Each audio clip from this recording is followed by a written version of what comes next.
front and back axle is 1.8 meter, center of gravity is 1.05 meter behind the front axle. तो कहने का मतलब कि दो एक्सल जैसे कार होता है तो कार के दो पॉइंट है, फ्रंट एक्सल जिसपे दो पहिए लगे होते हैं और एक बैक एक्सल जिसपे बाकी बैक के दो पहिए यानी व्हील्स लगे होते हैं। तो ऐसे में कह रहा है कि इसके बीच का जो डिस्टेंस है वो कितना दे रखा है, फ्रंट और बैक के बीच में 1.8 मीटर। एंड बोल रहा है कि जो वेट है, centre of gravity is 1.05 metre behind the front axle, यानी सेंटर ऑफ ग्रेविटी जो है वो फ्रंट एक्सल से 1.05 मीटर बैक साइड है, मतलब यहाँ पे उसका सेंटर ऑफ ग्रेविटी यानी कि वेट लाई कर रहा है। तो अगर ये 1.05 है तो ये कितना बचेगा, 0.75, ठीक है, और ये व्हील है। तो कह रहा है कि determine the force excited by the level ground on each front wheel and each back wheel. तो ईच बैक व्हील और एक फ्रंट व्हील के बीच में क्या फोर्स लग रहा है उसके बारे में पूछ रहा है। तो अगर फ्रंट एक्सल है तो उस पर भी नॉर्मल रिएक्शन लगाएगा फ्लोर, और बैक व्हील है तो उस पर भी क्या लगाएगा, नॉर्मल फोर्स, नॉर्मल रिएक्शन लगाएगा N2। ये हमने फ्री बॉडी डायग्राम पढ़ा है चैप्टर 5 में। चैप्टर 5 में हमने फ्रंट व्हील का मतलब फ्रंट और बैक का व्हील का हमने फोर्स लगाया है, यानी ग्राउंड जो है वो व्हील पे फोर्स लगाएगा। तो फ्रंट व्हील पे भी फोर्स लगाएगा ग्राउंड, जो कि इसको हमने डिनोट कर दिया N1, अपवर्ड डायरेक्शन में होगा। और बैक जो बैक व्हील है, बाकी के जो पीछे के दो व्हील हैं उस पे भी जो है उस पे भी क्या होगा कि जो ग्राउंड जो है वो फोर्स लगाएगा बैक व्हील पे N2। तो दो तरीके के व्हील हो गया, दो तरीके के फोर्स हो गया N1 और N2, और तीसरा आपका जो है वो है वेट लग रहा है डाउनवर्ड डायरेक्शन में।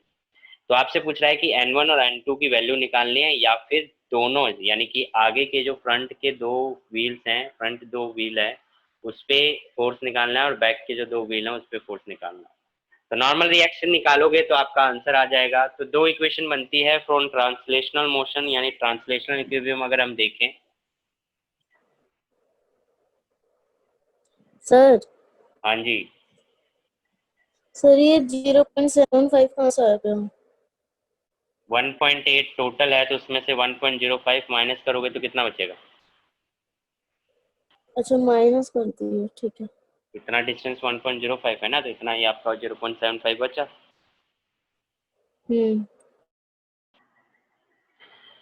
तो फॉर ट्रांसलेशनल मोशन की पर्टिकुलर डायरेक्शन में अपवर्ड और डाउनवर्ड डायरेक्शन में देखोगे तो N1 plus N2 is equal to क्या आ गया, वेट, यानी कि N1 plus N2 is equal to weight. Weight कितना दे रखा है, मतलब मास कितना दे रखा है 1800 kg।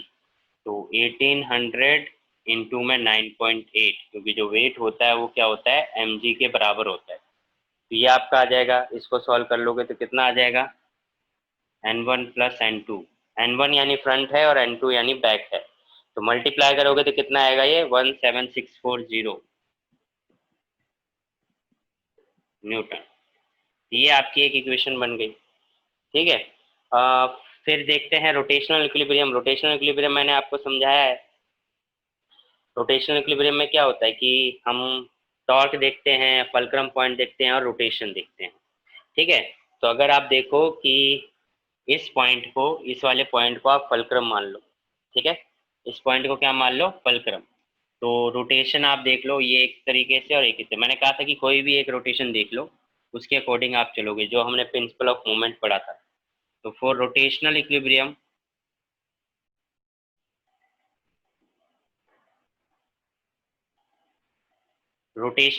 के लिए बॉडी घूम रही होगी, किसके अबाउट घूम रही होगी, इसके अबाउट।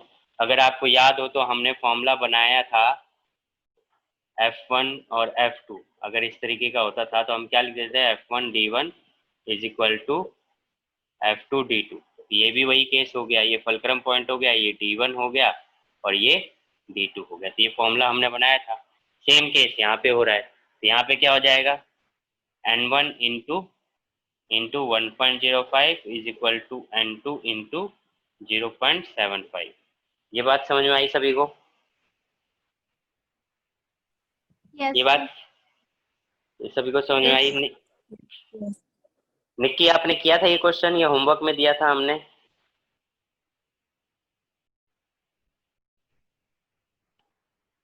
सर ट्राई किया था।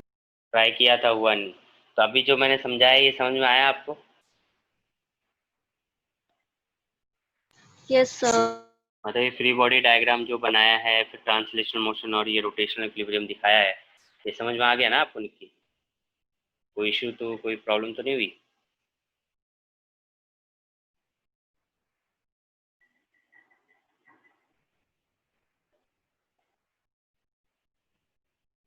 यशस्वी कहाँ पे हो?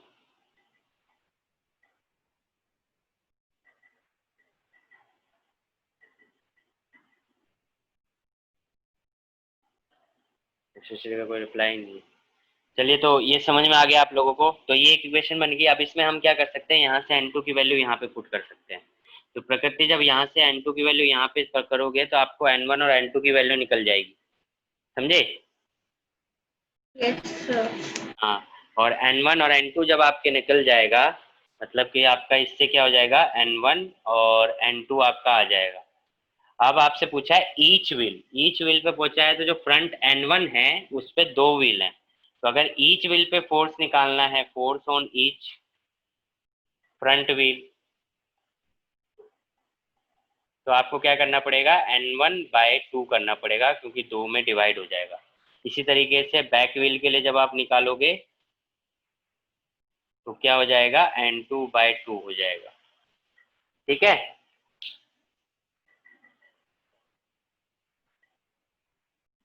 ठीक है प्रकृति? यस। ठीक। तो ये इसको आप नोट कर सकते हैं। और किसी को कोई डाउट हो, कोई क्वेश्चन दिया और ना समझ में आया हो?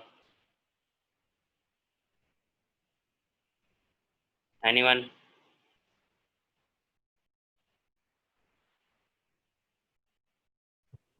सर मैंने वो 7.8 कर तो लिया, पर मुझे ना उसमें थोड़ा सा डाउट है, तो एक बार उसका लास्ट एक्सप्लेन कर दो। डायग्राम ही एक्सप्लेन कर दें? हाँ सर, थोड़ा सा वो एक्सप्लेन कर दो बस। करते हैं। इसको नोट कर लीजिए, फिर करते हैं।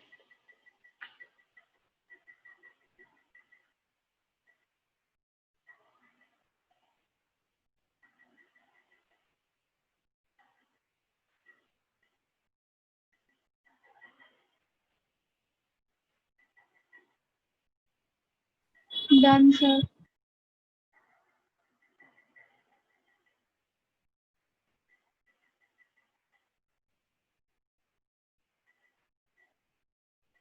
कर लिया सभी ने सर नोट? तो 7.8,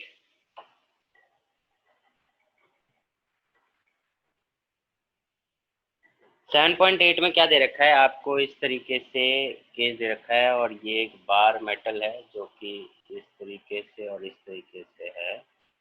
ये बार मेटल आ गया, मेटल बार, जिसकी लेंथ आपको 2 मीटर ये दे रखी है।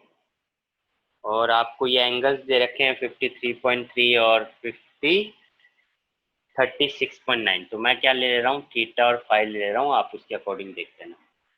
तो और क्या बोला है क्वेश्चन में, non uniform bar of weight W is suspended at the rest of the two string of negligible weight as shown in the figure.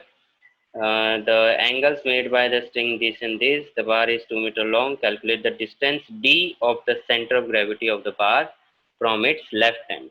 ठीक है? तो कह रहा है कि लेफ्ट एंड से यानी कि इस लेफ्ट हैंड से जो सेंटर ऑफ ग्रेविटी है वो कितनी दूरी पे लाई करेगा, वो निकालना है। तो हम लेट कर लेते हैं, मान लो कि ये इसका सेंटर ऑफ ग्रेविटी है, वेट, जो कि डी डिस्टेंस पे है इस पॉइंट से। तो इस पॉइंट से डी डिस्टेंस पे है, तो ये कितना बचेगा, ये बचेगा 2 माइनस डी, है ना? ये डिस्टेंस कितना बचेगा, 2 माइनस डी। उसके बाद देख लेते हैं, क्योंकि स्ट्रिंग है तो स्ट्रिंग में क्या लगता है, टेंशन। स्ट्रिंग में क्या लगेगा, टेंशन। ये लग गया टेंशन और ये लग गया टेंशन। ये T1 मान लो और T2 मान लो। ठीक है, क्या मान लो, T1 और T2 मान लो। तो आप सिंपल सी बात है कि ये थीटा थीटा और टेंशन जो होता है वो एक टाइप का फोर्स ही होता है। तो अगर टेंशन फोर्स होता है तो force is a vector quantity और वेक्टर की डायरेक्शन होती है। और जब भी वेक्टर को हमें सॉल्व करना होता है तो या तो हम उसे हॉरिजॉन्टली लेते हैं या वर्टिकली लेते हैं। यानी अलोंग एक्स एक्सिस या अलोंग वाई एक्सिस, ताकि हमें एक्स और वाई कंपोनेंट मिल जाए। तो इसलिए अगर आप यहाँ पे T1 और T2 को देखोगे तो ये ना ही हॉरिजॉन्टली एक्ट कर रहे हैं और ना ही वर्टिकली एक्ट कर रहे हैं। सो बेसिकली अकॉर्डिंग टू हमने जो चैप्टर 4 में पढ़ा है, निक्की आप चैप्टर 4 जब पढ़ेंगे तो उसमें कोई भी वेक्टर जब इस तरीके से होता है, मतलब कि ना वर्टिकल हो ना हॉरिजॉन्टल हो, तो ऐसे केस में आपको उसका रेक्टेंगुलर कंपोनेंट बनाना होता है। अब रेक्टेंगुलर कंपोनेंट कैसे बनाते हैं? रेक्टेंगुलर कंपोनेंट बनाते हैं हम लोग, अगर कोई भी वेक्टर इस तरीके से गिवन है तो उसको एक स्क्वायर का या रेक्टेंगल का डायगोनल मान लेंगे और उसके दो एडजेसेंट साइड्स बना देंगे।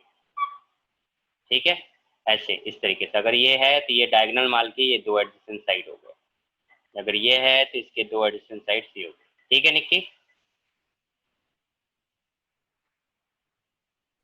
Okay sir. और जिधर एंगल होगा, मान लो इधर एंगल है, जिस तरफ एंगल होगा उस तरफ कॉस थीटा, मान लो ये वी है तो ये हो जाएगा वी कॉस थीटा और ये हो जाएगा वी साइन थीटा। मतलब जहाँ एंगल नहीं होता उधर साइन थीटा और जिधर एंगल होता है उधर कॉस थीटा, ये ध्यान रखना है। तो यही कॉन्सेप्ट लगाते हुए हम यहाँ पे रेक्टेंगुलर कंपोनेंट ब्रेक करेंगे। तो एक रेक्टेंगुलर कंपोनेंट अगर ये डायगोनल है तो एक रेक्टेंगुलर कंपोनेंट ऊपर जाएगा और एक रेक्टेंगुलर कंपोनेंट इस साइड जाएगा। तो ये अगर एंगल थीटा है तो ये एंगल थीटा होगा, वट इंटरनली अपोजिट एंगल। और ये आपका जिस तरफ एंगल होगा वो क्या बन जाएगा T1 cos थीटा और ये क्या बन जाएगा T1 sin थीटा। ये हम 7.8 कर रहे हैं। और इसी तरीके से इसको रेक्टेंगुलर कंपोनेंट ब्रेक करोगे तो एक ये बनेगा और एक ये बनेगा। ये एंगल फाई है तो ये एंगल भी फाई हो जाएगा, ये हो जाएगा आपका T2 cos फाई और ये हो जाएगा T2 sin फाई। ठीक है, यहाँ तक सभी को बात क्लियर है? इसे हम कहते हैं फ्री बॉडी डायग्राम, जो हमने 5th चैप्टर में सीखा है।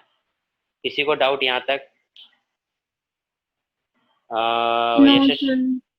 यशस्वी को वीडियो पॉज हो रही है, और किसी को भी स्लो प्रॉब्लम आ रही है वीडियो में? No sir. नहीं सर। यशस्वी आपका नेट आई गेस स्लो हो रहा है आज। ठीक है, तो यहाँ देखिए, इतनी बात समझ में आ गई कि मतलब आपका ये फ्री बॉडी डायग्राम हो गया। तो सिंपल सी बात है, जब भी इस टाइप के क्वेश्चन आते हैं तो हमें दो चीज देखनी होती है, ट्रांसलेशनल इक्विलिब्रियम और रोटेशनल इक्विलिब्रियम। ट्रांसलेशनल इक्विलिब्रियम का मतलब कि हॉरिजॉन्टल और हॉरिजॉन्टली जो फोर्स लग रहे हैं और वर्टिकली जो फोर्स लग रहे हैं उनको बैलेंस करना होता है। रोटेशनल इक्विलिब्रियम जो हमने पढ़ा है जिसमें टॉर्क इक्वल करने होते हैं। ठीक है, तो पहले हम ट्रांसलेशनल इक्विलिब्रियम देखेंगे।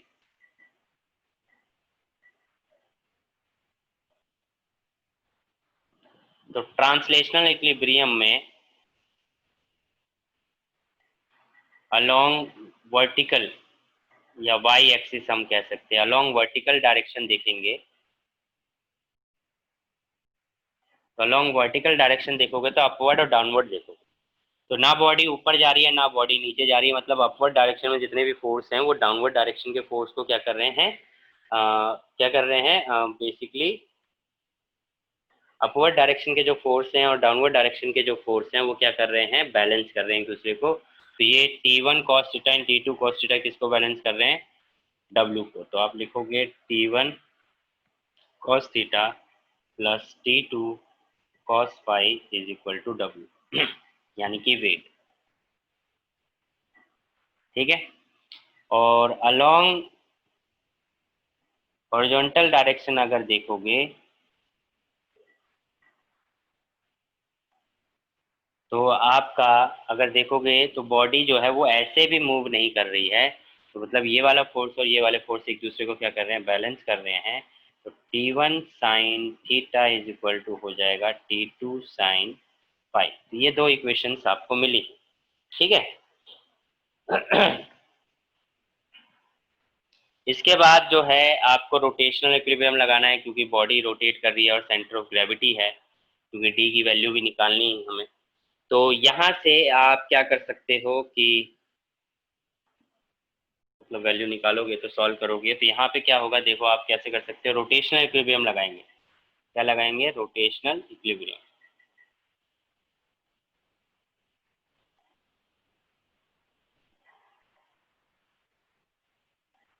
रोटेशनल इक्विलिब्रियम में क्या होता है, टॉर्क देखना होता है। टॉर्क मतलब फोर्स इनटू परपेंडिकुलर डिस्टेंस।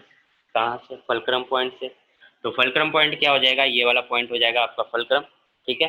तो इस पॉइंट से आप इसका ये और ये क्या कर देंगे? बैलेंस कर देंगे। तो आपको क्या होगा? T1 cos थीटा इंटू में डिस्टेंस, परपेंडिकुलर डिस्टेंस क्या होगा? इंटू में D is equal to force आपका क्या हो जाएगा? T2 cos फाई इंटू में परपेंडिकुलर डिस्टेंस 2 माइनस D, ठीक है। तो ये केस आप कर सकते हो। यहाँ से D उधर जा सकता है, इधर आ सकता है, और ये रिलेशन आपको पता है। या फिर यहाँ से T2 cos फाई की वैल्यू यहाँ पे पुट कर सकते हो, फिर सॉल्व कर सकते हो।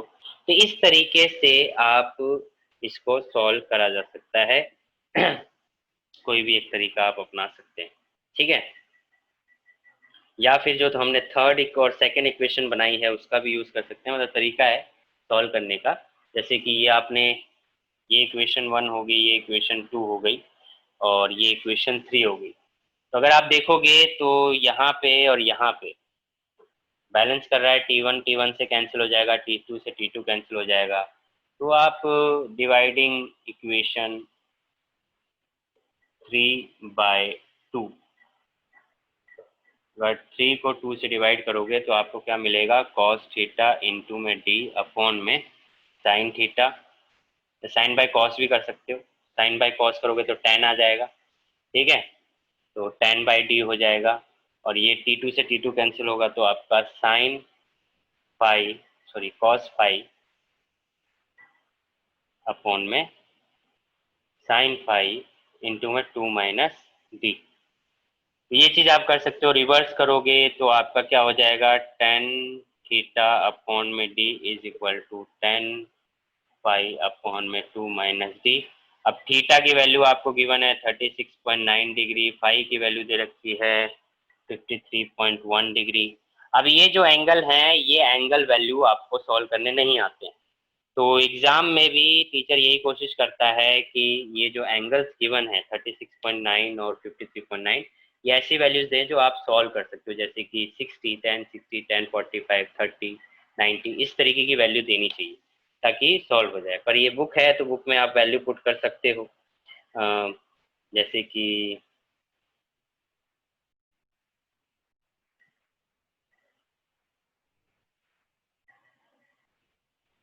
ठीक है।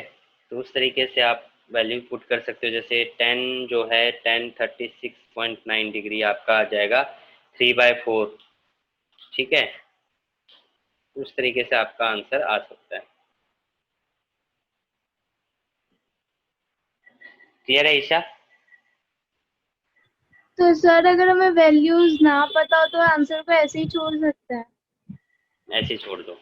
पर एग्जाम में क्वेश्चन ऐसे ही आता है, अगर न्यूमेरिकल इसी तरीके से आ सकता है कि आप उसको पूरी तरह सॉल्व कर सकें। ऐसी वैल्यूज कभी भी नहीं दी जाएंगी कि आप उसे सॉल्व ही ना कर पाओ। पर वो अलग बात है कि आपके टीचर ज़्यादा अड़ियल हैं तो वो ऐसे ही दे देंगे उतार के, उनमें दिमाग अगर ना चले तो उनका वो ऐसे भी दे सकते हैं। पर आपने देखा होगा कि अगर आपके स्कूल के टीचर अगर सॉल्व करवा रहे हैं तो उनके ज़्यादातर एंगल 60, 30, 45 डिग्री को लेकर ही होंगे। Yes sir. और किसी को डाउट अगर ये पॉइंट नहीं समझ में आया हो? निक्की, यशस्वी, प्रकृति, सुमन?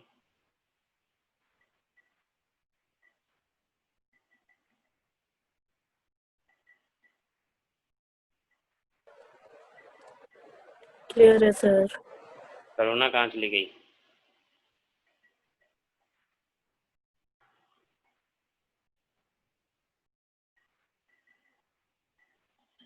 सबको क्लियर है? ठीक है, तो ये हमारा होमवर्क का क्वेश्चन था। आगे बढ़ते हैं फिर, अगर क्लियर है। निक्की क्लियर है?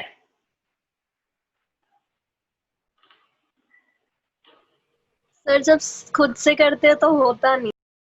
खुद से करते हैं तो होता नहीं है। वो इसलिए नहीं होता है क्योंकि अभी नए नए टॉपिक हैं ये जब तक आप एक दो बार नहीं करोगे, अगर खुद से होता तो आप यहाँ क्यों होते? पहली सी बात तो मैं तो फिर तो मेरा तो काम धंधा ही नहीं चलता है। तो मतलब बेसिकली बात यह है कि एक दो बार करोगे तब जाके चीज़ें समझ में आएंगी, कि आपको पता चलेगा कि हाँ कैसे करना है, किस तरीके से करना है, तभी आपसे होगा। पहली बार क्योंकि ये नए नए टॉपिक्स हैं, आपको अगर बोला जाए तो आप नर्सरी क्लास में तो बोलते हैं बेटा 2 + 2 कितना होता है, तो आपसे तो खुद से तो नहीं होता, ठीक है। तो वो आपको बताया गया कि 2 + 2 4 होता है, तब आप कहते हो कि 2 + 2 4 होता है। अगर आपसे बोला जाता 2 + 2 5 होता तो आप 5 ही बोलते हैं। तो ये है प्रैक्टिस वाली बात है, हम क्वेश्चन कराते हैं 1-2 बार, उसके बाद उन टाइप के क्वेश्चन और आप प्रैक्टिस करो, चीजें आने लगेंगी। पहली बार में दिक्कत होती है, कोई बड़ी बात नहीं है इसमें। हम्म।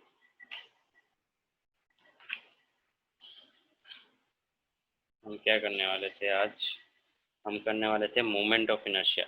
ठीक है, तो आज का जो टॉपिक है हमारा वो है मोमेंट ऑफ इनर्शिया। तो moment of inertia and it's physical significance. तो moment of inertia of a rigid body about a fix axis, basically क्या है कि ये एक तरीके का कॉन्सेप्ट है, यानी बॉडी जो है टोटल रोटेशनल मोशन जो शो करता है उसको हम मोमेंट ऑफ इनर्शिया कह रहे हैं। मतलब जो इनर्शिया क्या होता है, मास से रिलेटेड होता है। जब भी हम इनर्शिया कहते हैं तो कहते हैं कि जिसका मास ज़्यादा उसका मोशन ज़्यादा हो सकता है, या स्टेट ऑफ मोशन और स्टेट ऑफ रेस्ट ज़्यादा हो सकता है। तो यहाँ पे मूवमेंट ऑफ इनर्शिया है, मतलब कि अगर कोई मास बॉडी है तो वो किस तरीके से किसी एक्सिस के अबाउट रोटेट कर रही है, उसको हम मूवमेंट ऑफ इनर्शिया कह रहे हैं। डेफिनेशन फॉर्मूले के बेस पे है। तो डेफिनेशन जो है वो कहती है, लिख लीजिए डेफिनेशन, या ये फिर नोट्स में तो मिल ही जाएगा।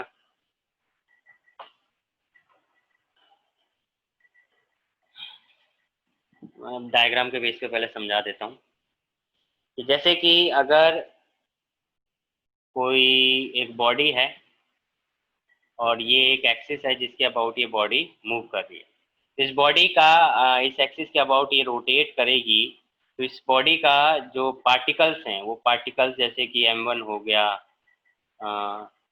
m2 हो गया, mn हो गया, तो इनका जो एक्सिस ऑफ रोटेशन है उससे परपेंडिकुलर कुछ ना कुछ डिस्टेंस होगा, जिसको हम r1 r2 rn, ठीक है, n नंबर ऑफ पार्टिकल्स हैं। तो इस तरीके से, तो ये जो नंबर ऑफ पार्टिकल्स हैं इनका एक्सिस ऑफ रोटेशन से कुछ ना कुछ डिस्टेंस है, परपेंडिकुलर डिस्टेंस। तो जो मोमेंट ऑफ इनर्शिया कहता है वो क्या कहता है कि जो मोमेंट ऑफ इनर्शिया को हम डिनोट करते हैं आई से, मोमेंट ऑफ इनर्शिया, इसको आई से डिनोट करते हैं, और ये कहता है it is the sum of the product of the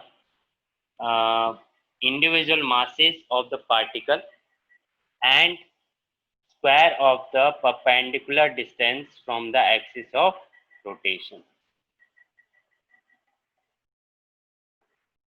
ये इसका फॉर्मूला होता है, और फॉर्मूले के बेस पे ही इसका डेफिनेशन होता है। आप देख रहे हैं, it is the sum of the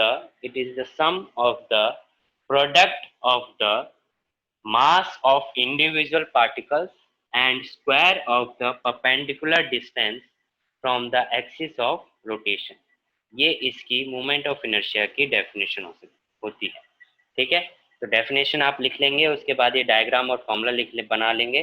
तो moment of inertia of a rigid body, moment of inertia of a rigid body about a fixed axis, about a fixed axis is defined as the sum of the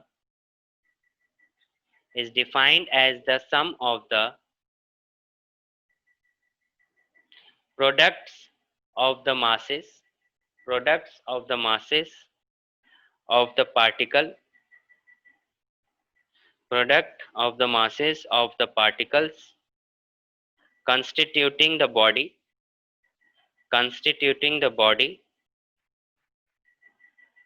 and the squares of their respective distances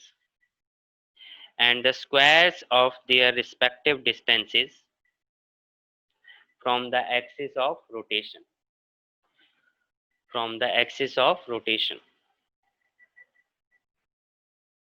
ठीक है, repeating, the moment of inertia of a rigid body about a fixed axis is defined as the sum of the products of the masses of the particles constituting the body and the square of their respective distances from the axis of rotation।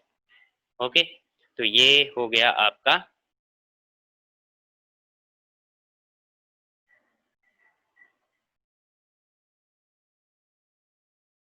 Sir x axis के बाद बोल दो एक बार। किसके बाद? Axis. X. Yes sir. Moment of inertia of rigid body about a fixed axis is defined as the sum of the products of the masses of the particles constituting the body and the square of their distance respective distance from the axis of rotation.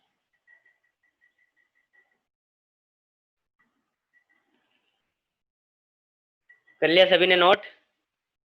अब इसको बना ले, थोड़ा सा diagram को बना लीजिए आप। Yes sir. अगर एक सिंप्लीफाई फॉर्मूले में आप इसको लिखेंगे तो देखो सबका पार्टिकल है, तो एक सिंप्लीफाई फॉर्मूला अगर आपने मैथ में ये सिंबल पढ़ा होगा सम्मिशन का, MIRI का स्क्वायर, जिसमें जो I है वो 1 से लेकर N है, तो ये एक जनरल फॉर्मूला होता है। और जो हम सिंपल इस तरीके से भी लिखेंगे, बहुत जगह पे इस तरीके से लिखेंगे, ठीक है। I का मतलब है नंबर ऑफ पार्टिकल्स, मतलब अगर 1 है तो 1 1 आ जाएगा, 2 है तो 2 2 आ जाएगा, 3 है तो 3 3 आ जाएगा, N है तो N N आ जाएगा, इसलिए 1 से N तक, ठीक है। तो ये एक जनरलाइज फॉर्मूला हो गया मोमेंट ऑफ इनर्शिया का।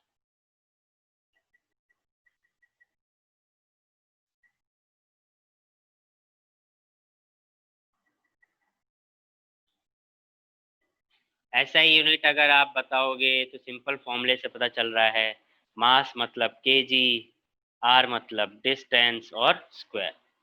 सीजीएस की बात करोगे gram centimetre square.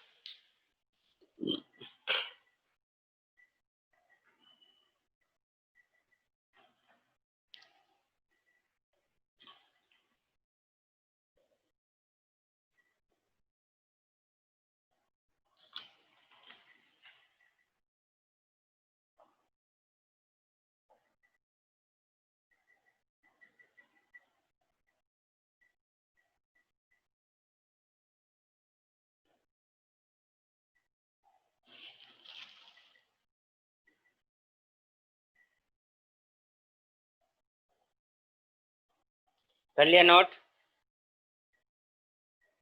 Yes sir. अब किन किन फैक्टर्स पे डिपेंड करता है मोमेंट ऑफ इनर्शिया बॉडी का? मोमेंट ऑफ इनर्शिया बॉडी का जो डिपेंड करता है वो मास ऑफ द बॉडी पे डिपेंड करता है कि बॉडी का मास कैसा है, ठीक है। उसी के अकॉर्डिंग मोमेंट ऑफ इनर्शिया होगा, जैसे कि इनर्शिया का हमने केस पढ़ा है। Size and shape of the body, body का जो साइज है, शेप है, उस पर भी डिपेंड करता है। तीसरा, distribution of mass about of axis of rotation. Axis of rotation मतलब कि क्या है कि मान लो इस तरफ मास ज़्यादा है और इस तरफ मास कम है, तो इससे भी डिपेंड करता है कि जो मूवमेंट ऑफ इनर्शिया है वो अलग अलग हो सकता है, ठीक है। कि किसी बॉडी के आप सेंटर के अलोंग अगर आप घुमा रहे हो तो मूवमेंट उसका अलग होगा, और किसी एक अलग पॉइंट के अबाउट अगर घुमा रहे हो तो मूवमेंट इनर्शिया अलग होगा। तो ये वैरी करता है कि जो मास का डिस्ट्रीब्यूशन है अबाउट एक्सिस ऑफ रोटेशन वो कैसा है, ठीक है, यूनिफॉर्म है कि नॉन यूनिफॉर्म है। Position and orientation of axis of rotation with the body. दूसरा ये बताता है कि जो एक्सिस ऑफ रोटेशन है, मतलब जिस एक्सिस के अबाउट बॉडी को आप रोटेट करवा रहे हो, वो एक्सिस की पोजीशन जो है और ओरिएंटेशन है वो बॉडी के अलोंग कैसी है। कभी कई बार आप एक्सिस ऑफ रोटेशन, यानी कि जैसे मान लो कि ये बोर्ड है, इस बोर्ड को अगर आप एक एक्सिस, ये मार्कर है, तो इसको ऐसे भी रख सकते हो, मतलब ऐसे है, आप ऐसे भी रख सकते हो, मतलब इस तरीके से है, आप इस पॉइंट पे भी रख सकते हो, आप इस पॉइंट पे भी रख सकते हो, मतलब कि जो पोजीशन है एक्सिस ऑफ रोटेशन की और ओरिएंटेशन है, इन सब चीज़ों पे डिपेंड करता है। तो आप लिख सकते हैं moment of inertia of body depends on mass of the body. Moment of inertia MOI, simple में प्रीफिक्स में वो एब्रीविएशन में आप लिख सकते हो MOI, moment of inertia. Moment of inertia of a body depends on mass of the body. First point, mass of the body. Second point, size and shape of the body. Size and shape of the body. Third, distribution of mass Third, distribution of mass about the axis of rotation. About the axis of rotation. Fourth, position and orientation of the axis. Position and orientation of the axis of rotation with respect the body. With respect to body. Sir क्या? Fourth, position and orientation of the axis of rotation. Position and orientation of the axis of rotation with respect to the body.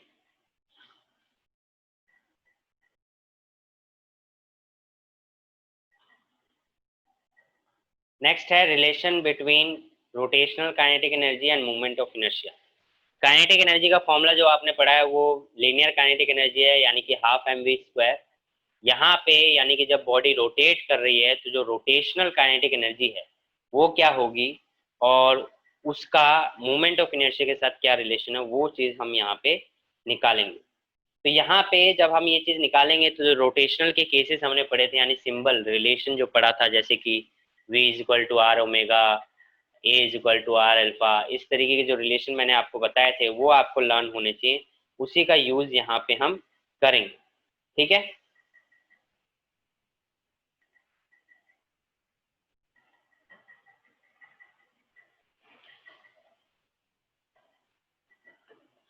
Next topic is relation between rotational kinetic energy and movement of inertia.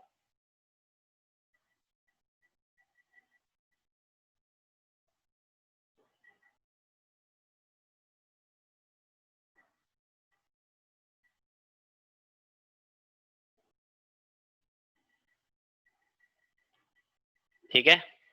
let a body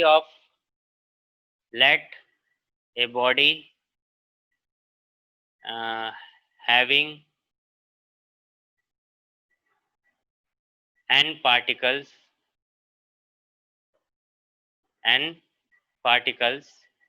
of mass m1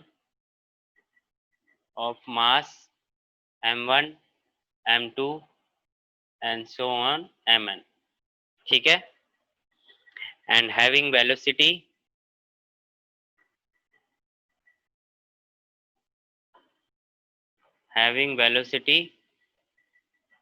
v1 v2 and so on vn, where हमने एक relation पढ़ा था, अगर आपको याद हो, v को हम क्या कहते हैं एंगुलर में ओमेगा, और इसके बीच में जो रिलेशन होता है वो क्या होता है v is equal to r omega. याद है ये सभी को? Yes sir. सभी को याद है? निक्की, प्रकृति, यशस्वी? Yes sir. तो ये रिलेशन का हम यहाँ पे यूज करेंगे. v is equal to r omega. v होगी आपकी लीनियर वेलोसिटी, ओमेगा होगी एंगुलर वेलोसिटी. ठीक है. तो इनमें अगर रिलेशन करोगे तो v इज इक्वल टू क्या हो जाएगा, v1 is equal to r1 omega, v2 is equal to r2 omega and so on. आपका vn इज इक्वल टू क्या हो जाएगा, rn ओमेगा. ओमेगा क्योंकि बॉडी एक ही स्पीड से मूव करेगी तो एंगुलर वेलोसिटी सभी की सेम होगी, बट सब पार्टिकल की जो लीनियर वेलोसिटी होगी वो अलग अलग हो सकती है. ठीक है. तो अगर हम देखें अगर हम टोटल काइनेटिक एनर्जी निकालें of all particle, total kinetic energy of all particles, तो kinetic energy is equal to क्या आ जाएगा, half mv1 square m1 v1 square plus half m2 v2 square and so on half mn vn square. यानी सभी particles की आपने क्या निकाल दी, काइनेटिक एनर्जी निकाल दी. अब इसमें आप क्या कर सकते हो, v की वैल्यू पुट कर सकते हो जो हमने यहाँ पे लिया है, that is kinetic energy is equal to क्या हो जाएगा, हाफ m1 v1 की जगह क्या आ जाएगा, r1 और ओमेगा का स्क्वायर. ठीक है. r1 एंड ओमेगा का स्क्वायर. देन सेकेंड m2 और v2 की जगह क्या आ जाएगा, r2 ओमेगा का square plus and so on half mn r n omega का स्क्वायर। तो आप देखोगे इसमें से हाफ और ओमेगा कॉमन लिया जा सकता है, हाफ और ओमेगा क्या लिया जा सकता है, कॉमन लिया जा सकता है। तो ये आपका बन जाएगा m1 r1 square plus m2 r2 square and so on mn rn square omega, that is kinetic energy. तो आपने हाफ और ओमेगा को क्या ले लिया, कॉमन ले लिया। यहाँ तक बात सभी को क्लियर है? Yes sir.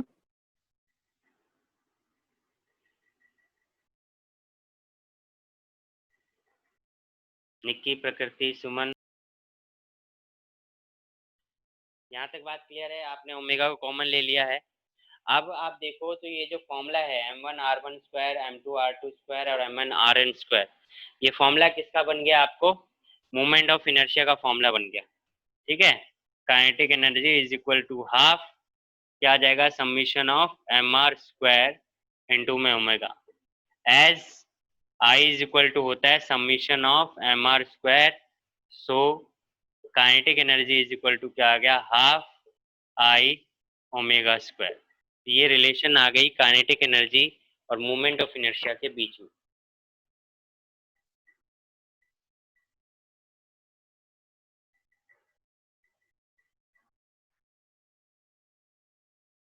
ठीक है, किसी को डाउट? सर ये जो आपने kinetic energy equals to half sigma m r square लिखा है, उसके साथ ओमेगा का भी तो स्क्वायर होगा। कहाँ लिखा है ये? हाँ सर, तो ये तो इसका ओमेगा फॉर्म, का भी। ये इतने का हो गया ना, ओमेगा तो हमने बाहर निकाल लिया था ना। अच्छा, omega square, sorry sorry sorry, हाँ हाँ हाँ, ठीक है ठीक है ठीक है ठीक है, ओके। मैंने यहाँ ओमेगा स्क्वायर लिखा है, यहाँ यहाँ नहीं लिखा, चलो ठीक है।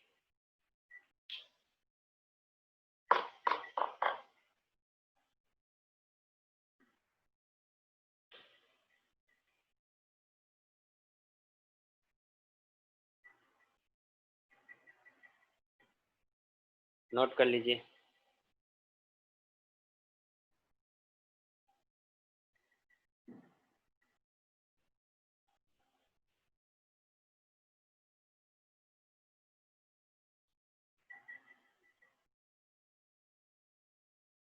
Done sir.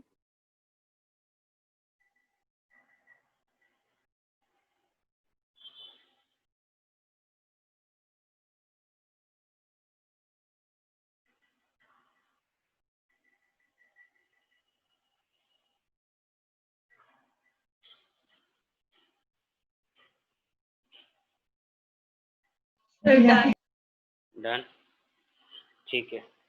नेक्स्ट टॉपिक है radius of gyration. Radius of gyration, radius of gyration क्या है?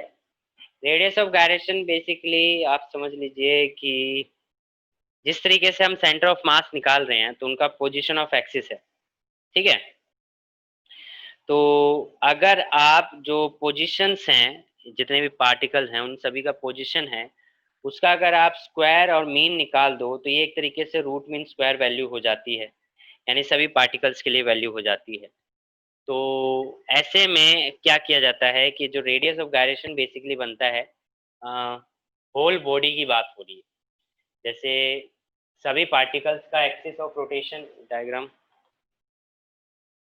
जैसे कि ये एक एक्सिस ऑफ रोटेशन है और ये बॉडी है, तो सब पार्टिकल का अपना एक एक डिस्टेंस है। ठीक है, अलग अलग r1 r2 r3। तो उसके लिए आप मोमेंट ऑफ इनर्शिया अगर निकालते हो तो कैसे निकालोगे? कॉमन r1, सभी पार्टिकल का मास क्या है, m है, तो आप निकालोगे m1 r1 square plus m2 r2 square plus so n mn r square. ठीक है, अब इसको अगर आप n से मल्टीप्लाई, क्योंकि n नंबर ऑफ पार्टिकल्स हैं, तो n से मल्टीप्लाई कर दो तो n m अपॉन में n r1 square and so on rn square. तो ये जो टोटल मास आ जाएगा, तो ये जो वैल्यू है, या आप कह लें कि ये जो सारे पार्टिकल्स की जो पोजीशन है, इसको अगर हम कंबाइंड वे में देखें, यानी कि पूरी बॉडी का एक कंबाइंड वे में देखें, तो उस पोजीशंस को हम क्या कह देते हैं, रेडियस ऑफ गायरेशन। ठीक है, यानी कि जो पोजीशन हम इंडिविजुअल पार्टिकल की देख रहे थे, अगर वही पोजीशन हम पूरे बॉडी की कंबाइंड वे में देखते हैं तो उसे हम क्या कह देते हैं, रेडियस ऑफ गायरेशन। क्लियर है सभी को? यस। प्रकृति, यशस्वी?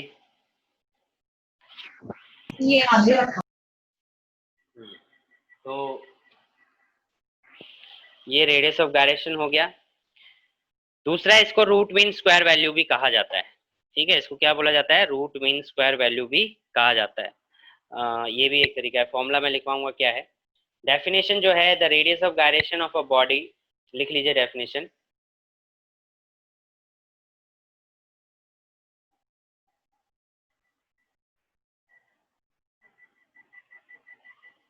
Radius of gyration of a body about an axis of rotation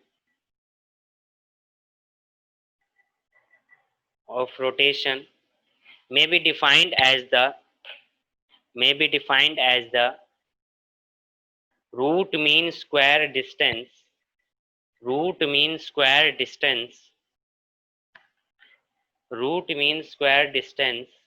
of its particles from the axis of rotation. From the axis of rotation.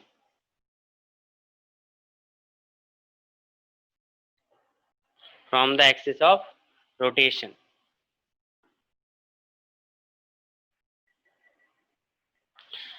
The radius of gyration of a body about an axis of rotation may also be defined as the root mean square distance of its particles from the axis of rotation, denoted by k, और इसको हम लिखते हैं r1 का square, r2 का square and so on rn का square upon में n।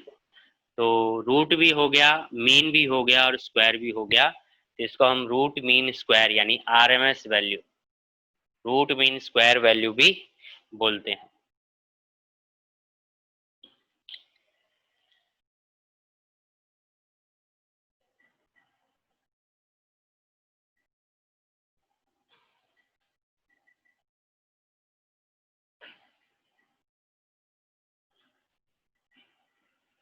Root mean square value बोलते हैं।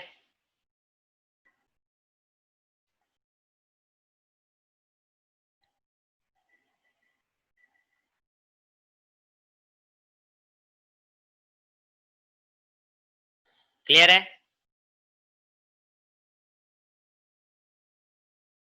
Yes sir.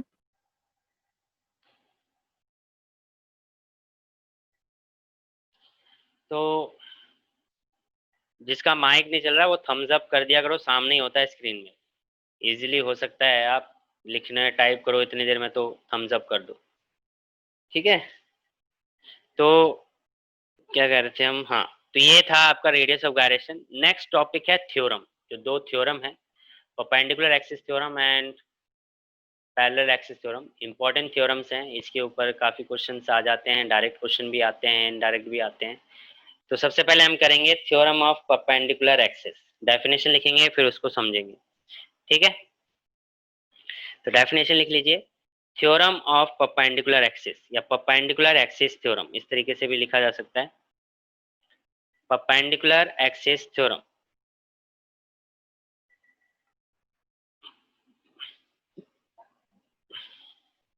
डेफिनेशन लिखेंगे, the moment of inertia of a plane lamina, the moment of inertia of a plane lamina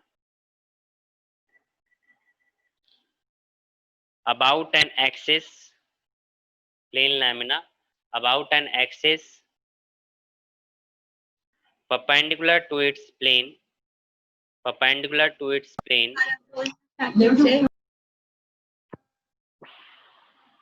the moment of inertia of a plane lamina, the moment of inertia of a plane lamina about an axis perpendicular to its plane, perpendicular to its plane is equal to the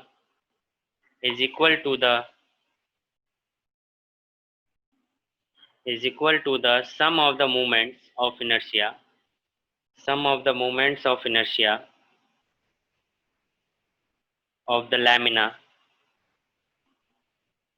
sum of the moment of inertia of the lamina about any two mutually, about any two mutually perpendicular axis, perpendicular axis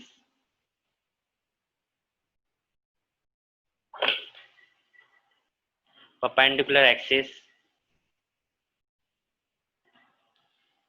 in its own plane, in its own plane, in its own plane,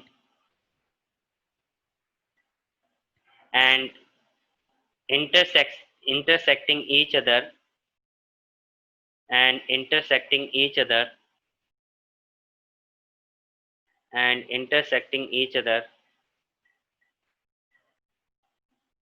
at the point, at the point, at the point where the perpendicular axis passes through the lamina, point where the perpendicular axis passes through the lamina. Repeat कर रहा हूँ. The moment of inertia of a plane lamina about an axis perpendicular to its plane is equal to the sum of the moment of inertia of the lamina about any two mutually perpendicular axes in its own plane and intersecting each other at the point where the perpendicular axis passes through the lamina. तो इसे कहते हैं perpendicular axis theorem. अब इस perpendicular axis theorem का मतलब क्या है? तो मान लीजिए ये प्लेन लैमिना, ये मेरा पाम है, ठीक है, और ये कह रहा है कि इस लैमिना का आपको मोमेंट ऑफ इनर्शिया निकालना है उस एक्सिस ऑफ रोटेशन के अबाउट जो इस प्लेन के परपेंडिकुलर है. यानी कि जब भी आप इस थ्योरम लगाओगे तो आपका जो मोमेंट ऑफ इनर्शिया निकलेगा वो हमेशा एक परपेंडिकुलर एक्सिस के थ्योरम निकलेगा जो इस प्लेन लैमिना के है. ठीक है, तो वो कह रहा है कि जब भी आप इस प्लेन लैमिना के उस परपेंडिकुलर एक्सिस के अबाउट मोमेंट ऑफ इनर्शिया निकालोगे तो वो हमेशा इक्वल होगा सम के, हमेशा इक्वल क्या होगा?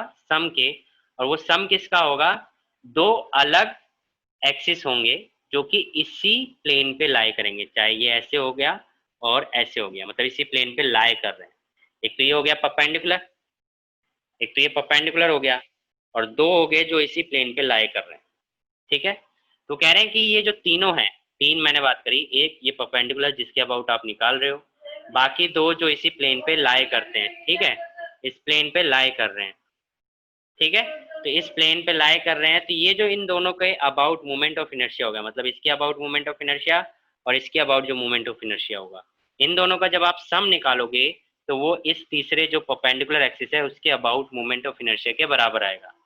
दूसरी बात ये है कि ये जो तीनों एक्सिस हैं, ये जो दो इस पे लाई कर रहे हैं और जो परपेंडिकुलर है, ये तीनों आपस में भी म्यूचुअली परपेंडिकुलर होंगे. समझ में आया? Yes, sir. ईशा, प्रकृति, प्रकृति, यशस्वी, Yes, sir. आ गया. तो moment of inertia perpendicular axis theorem, perpendicular axis theorem,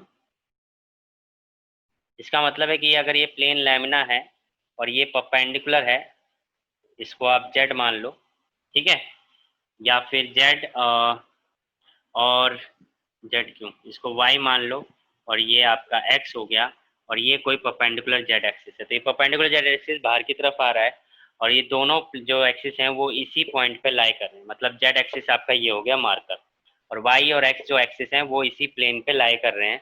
तो इसके अबाउट जो मोमेंट ऑफ इनर्शिया होगा वो आई एक्स होगा, और इसके अबाउट जो मोमेंट ऑफ इनर्शिया होगा आई वाई होगा. तो आई जेड यानी परपेंडिकुलर एक्सिस थ्योरम के अकॉर्डिंग देखेंगे तो जो आई जेड होगा वो आई वाई प्लस आई जेड के बराबर होगा. आई वाई और आई जेड के बराबर होगा. ये कौन कहता है? Perpendicular axis theorem. ये परपेंडिकुलर एक्सिस थ्योरम कहता है. क्लियर है?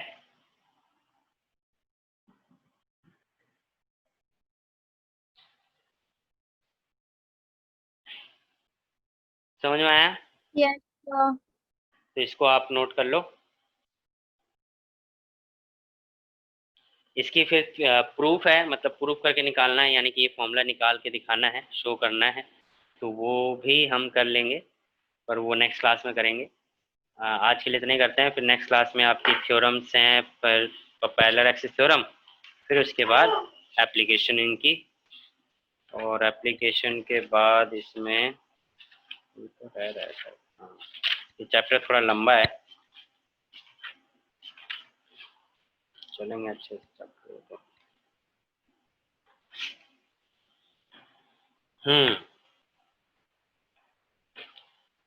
किसी को कोई डाउट है तो पूछ सकता है।